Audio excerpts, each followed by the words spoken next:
All right, so we have new key terms, the Renaissance and Reformation key terms.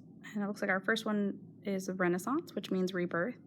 1300 to 1600 is a period of discovery, invention, science, arts, and medicine after the Middle Ages.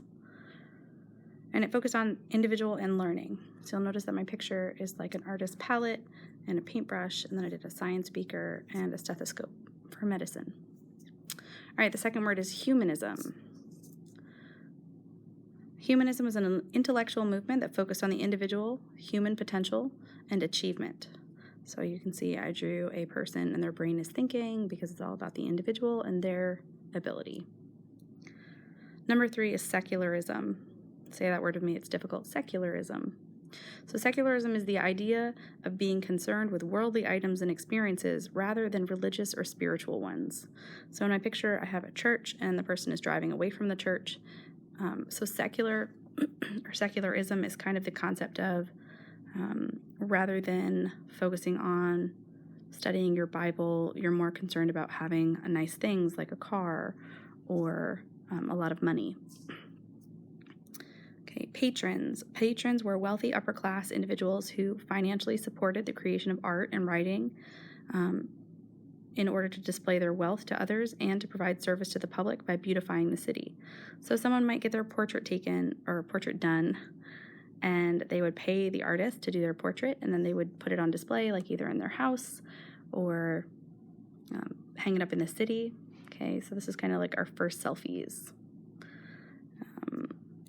Protestant Reformation was a religious movement in the 16th century that began as an attempt to reform the corruption of the Roman Catholic Church and resulted in the creation of new Protestant churches. So you can see I have a church here and it's split down the middle because they created new churches rather than following the Roman Catholic Church.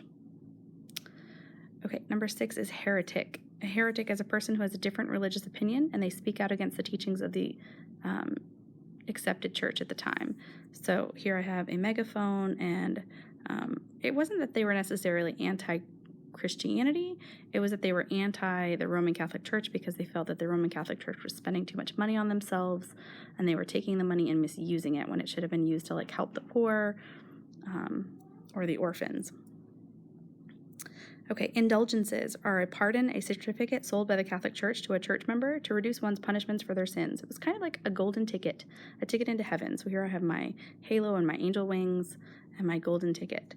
So anyone who had a sin could purchase a ticket into heaven, basically. And the ticket was signed by the church stating that they would get into heaven. And you could even buy tickets, indulgences for family members who had already passed. Because in Catholicism, they believe in purgatory, which means that your soul kind of goes to like this in-between place. So in order to get their loved ones from the in-between place to heaven, they would buy them an indulgence. John Calvin, a Protestant reformer from France who promoted the idea of predestination, the belief that where a person goes, meaning up or down, after they pass, is already determined, so it's not impacted by good behavior on earth. And this created his church of Calvinism, so that's a denomination of Christianity. Okay, the Council of Trent, a group of Roman Catholic leaders that met to create a solution to the rebellions and creation of the Protestant churches. So the Roman Catholic Church got together and they said, look, we need to do something about this. How are we going to stop it? And they basically didn't really come up with an answer. They just said, we're going to continue to say that the Roman Catholic Church is right and what they're doing in terms of the indulgences. De Medici was a wealthy merchant family. They were patrons of the arts, and they gained power in Florence, Italy during the Renaissance.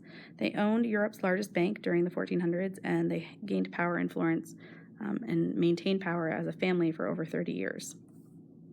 So in my picture, I drew Italy. The boot and the dot is to represent the city of Florence. I drew a bank because they were a banking family. Okay, remember if you have any questions or you need to go back through this, make sure you do that and watch it at your own pace.